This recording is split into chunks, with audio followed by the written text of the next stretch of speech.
जोहार जोहार जोहार, चंपाई की जोहार में छिपा हेमंत और कल्पना की हार। जी हां, जब से चंपाई सोरेन झारखंड मुक्ति मोर्चा को छोड़कर भारतीय जनता पार्टी में शामिल हुए हैं, तब से झारखंड वासियों की जो धड़कनें हैं वो अब बढ़ सी गई है।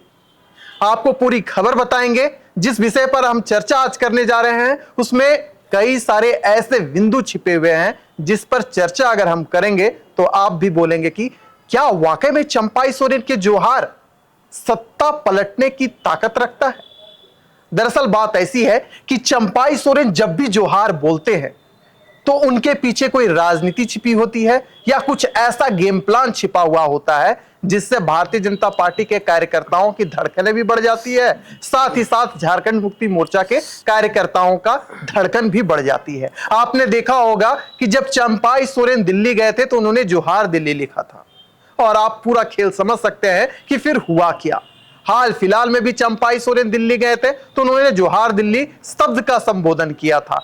जब झारखंड लौटे तो जोहार झारखंड शब्द का प्रयोग किया और जो परिणाम है आपके सामने है। चंपाई सोरेन और बाबूलाल सोरेन जो उनके बेटे हैं, दोनों को टिकट मिल गया। फिर से चंपाई सोरेन जो जोहार शब्द है उसका इस्तेमाल कर रहे हैं। राजनीतिक गलियारों में चर्चा हो रही है कि चंपाई सोरेन के जोहार के पीछे छिपी मुख्यमंत्री हेमंत सोरेन और कल्पना सोरेन की हार। पूरी खबर आपको बताएंगे। हमारे सहयोगी निरंजन जी इस वक्त हमारे साथ मौजूद हैं। निरंजन जी, झारखंड में जब भी सत्ता और संघर्ष की बात हो, शिबू सोरेन, कल्पना सोरेन, हेमंत सोरेन और चंपाई सोरेन का नाम लिया जाएगा, लेकिन जोहार झारखंड शब्द है, प्रणाम करने का, नमस्कार करने का तरीका वाला शब्द है। लेकिन इस बार का जो जोहार है, जो चंपाई सोरेन ने जोहार कहा है, क्या कुछ बड़ा होने वाला है? क्या कोल्हान में कुछ बड़ा होने वाला है?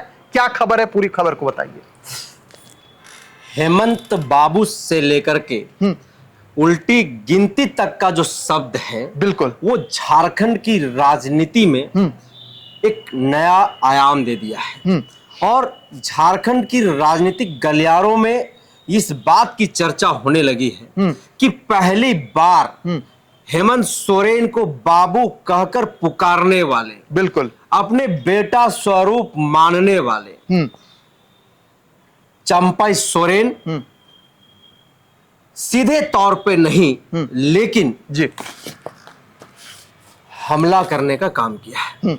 और हमला करने का सलीका भी बेहद ही उन्होंने सरल अपनाया है। बिल्कुल, आपने कहा कि दिल्ली जब गए तो उन्होंने लिखा जोहार दिल्ली, और हम लोगों ने खबर दिखाया कि जोहार दिल्ली जाने के बाद उन्होंने हर बार जो है खेला करने का काम किया है। बिल्कुल, और उस वक्त भी हम लोगों ने कहा कि झारखंड में एक बड़ा खेला होने वाला है। फिर से चंपाई दा ने जोहार किया है, झारखंड वासियों को प्रणाम नमस्कार आदाब किया है। लेकिन इस बार वो झारखंड लौटने के बाद जोहार झारखंड किया है जी। और जोहार झारखंड के साथ ही हेमंत सोरेन, कल्पना सोरेन और झारखंड मुक्ति मोर्चा पर हमला कर दिया है। बिल्कुल, और उन्होंने यह कह दिया, चेता दिया है कि झारखंड चुनाव की घोषणा के साथ ही राज्य में सत्ता परिवर्तन की उल्टी गिनती शुरू हो चुकी है। बिल्कुल, तो आपको बता दूं कि जब से वो भारतीय जनता पार्टी में गए हैं उसके बाद से पहली बार चंपाई सोरेन इस तरीके से अपने हेमंत बाबू के खिलाफ में ऐसे शब्दों का प्रयोग किया है। आगे उन्होंने लिखा है, आगामी 23 नवंबर को प्रदेश नई सरकार बनेगी जो प्रदेश के आदिवासियों, मूलवासियों, युवाओं, महिलाओं, किसानों, मजदूरों, गरीबों एवं झारखंडियों के हित काम करेगी। आखिर इस बात को समझिए, खुद चंपाई सोरेन अपने आप पर एक सवाल खड़ा कर रहे हैं। हेमंत सोरेन पर तो वो सवाल खड़ा कर ही रहे हैं, हेमंत सोरेन के ऊपर तो वो हमला कर ही रहे हैं और सीधे तौर पर उन्हें हराने की भी हुंकार भर रहे हैं कि अब हमारे जोहार से हेमंत तुम्हारी हार होने वाली है, कल्पना बेटा तुम्हारी हार निश्चित। निरंजन जी, उन्होंने एक शब्द का भी प्रयोग किया है कि इस बार केवल सत्ता परिवर्तन नहीं होगा, व्यवस्था में भी परिवर्तन होगा। तो आइए आप हमारे हाथों को मजबूत कीजिए। लेकिन मेरा एक सवाल है, चंपाई सोरेन जी से भी है और आप झारखंड मुक्ति मोर्चा कवर करते हैं तो आपसे भी मेरा सवाल रहेगा। और यह सवाल यह है कि अगर हम कोल्हान प्रमंडल की बात करें, 14 विधानसभा क्षेत्र उस प्रमंडल में आते हैं। 2019 में हमने देखा था भारतीय जनता पार्टी एक भी सीट पर चुनाव नहीं लड़ पाई थी। इस बार भी ठीक 2019 वाली जो रणनीति है वह दोहराई जा रही है। भारतीय जनता पार्टी का जो कोर कैडर है वो झारखंड मुक्ति मोर्चा में शामिल हो रहा है या भारतीय जनता पार्टी को छोड़कर स्वतंत्र चुनाव लड़ सकता है, ऐसी जो खबरें आ रही है। इसके पीछे क्या रहस्य छिपा हुआ है? क्या कोल्हान में जो 2019 वाली रणनीति थी उसी रणनीति के साथ भारतीय जनता पार्टी इस बार फेल हो जाएगी?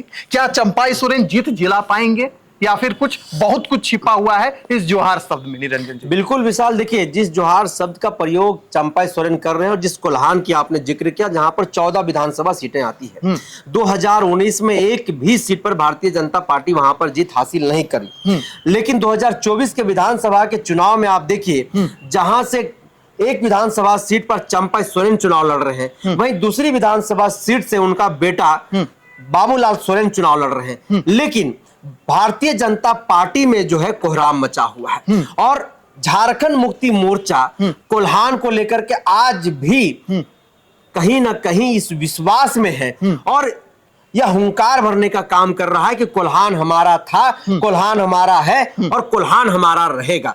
और झारखंड मुक्ति मोर्चा इस बात को लेकर के भी कहीं ना कहीं चंपाई सोरेन के ऊपर निशाना साध रहा है कि इस बार झारखंड में सत्ता परिवर्तन नहीं, अडानी अंबानी के दलालों का जो है यहां से उल्टी गिनती शुरू हो जाए। लेकिन जो ग्राउंड रिपोर्ट कह रहा है विशाल, इस जोहार शब्द के बाद जो प्रणाम कर रहे हैं चंपाई सोरेन झारखंडियों को, जो बात कह रहे हैं, तो कहीं ना कहीं इससे एक शब्द स्पष्ट हो रहा है कि चंपाई सोरेन में खुद डर जो है वो समा गया है। बिल्कुल डर समा गया है क्योंकि आप देखिए वहां पर उन भारतीय जनता पार्टी के कदावर नेता ने जो है इस्तीफा दे दिया है। बिल्कुल, और इससे अब भारतीय जनता पार्टी में कोहराम मच गया है और 14 विधानसभा सीटों का एक दबाव, एक प्रेशर का चंपाई सोरेन दा के ऊपर है। और उस जब 14 विधानसभा सीटों को कैसे वो फतह करेंगे, कहीं ना कहीं वो सोशल मीडिया के माध्यम से एक हुंकार भरने का काम किया है और कल्पना सोरेन और हेमंत सोरेन के ऊपर जो एक दबाव बनाने का काम किया है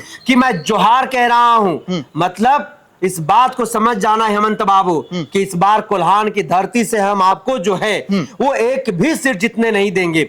लेकिन झारखंड मुक्ति मोर्चा और झारखंड के लोग कह रहे हैं कि झारखंड मुक्ति मोर्चा में रहने वाले जो आदिवासी समुदाय के नेता हैं वो यहाँ पर मुख्यमंत्री बनना चाहते हैं। लेकिन जैसे ही वो दूसरे पार्टी में जाते हैं वहां पर डरी बिछाने का काम करते हैं, वहां पर उनको मुख्यमंत्री नहीं बनना है। तो कहीं ना कहीं ये आदिवासी समुदाय भी जो है वो चंपाई सोरेन से काफी जो है खफा है। लेकिन जो जोहार शब्द है, जो व्यवस्था परिवर्तन करने की बात है, तो 40 वर्ष तक झारखंड मुक्ति मोर्चा में रह करके जिस विचारधारा के खिलाफ में चंपाई सोरेन दा लड़ाई लड़े, बिल्कुल, तब क्या उनको ये व्यवस्था परिवर्तन नजर नहीं आया? तब क्या उन्हें झारखंड का और आदिवासियों और मूलवासियों की जो दर्द, जो पीड़ा है वो उन्हें नजर नहीं आया? आज जिस पीड़ा और जिस दर्द की बात भारतीय जनता पार्टी में करने जाने के बाद वो जिक्र कर रहे, ये सीधे तौर पर झारखंड मुक्ति मोर्चा के नेता सवाल खड़ा कर रहे हैं चंपाई सोरेन दा के इस पोस्ट के बाद। विशाल, तो चलिए, चंपाई सोरेन जब भी जोहार शब्द का इस्तेमाल करते हैं झारखंड वासियों की जो धड़कनें हैं वह तेज हो जाती है। हाल ही में उन्होंने दिल्ली गए थे, दिल्ली के बाद रांची लौटे, परिणाम आपके सामने है। लेकिन एक बात तो तय है, कोल्हान में जिस प्रकार से पॉलिटिकल प्रेशर बना हुआ है, चाहे वह झारखंड मुक्ति मोर्चा हो या भारतीय जनता पार्टी हो, उस प्रेशर को जो हैंडल कर लेगा वह कोल्हान फतह कर लेगा। चलिए, तो चंपाई सोरेन ने खुद इस बात को स्वीकारा है और कहा है कि 23 नवंबर को इंतजार कीजिए। तो चलिए भैया, हम भी 23 नवंबर को इंतजार कर रहे हैं कि किसके सिर में ताज सजेगा और क्या कुछ झारखंड की राजनीति में आने वाले समय में देखने को मिलेगा।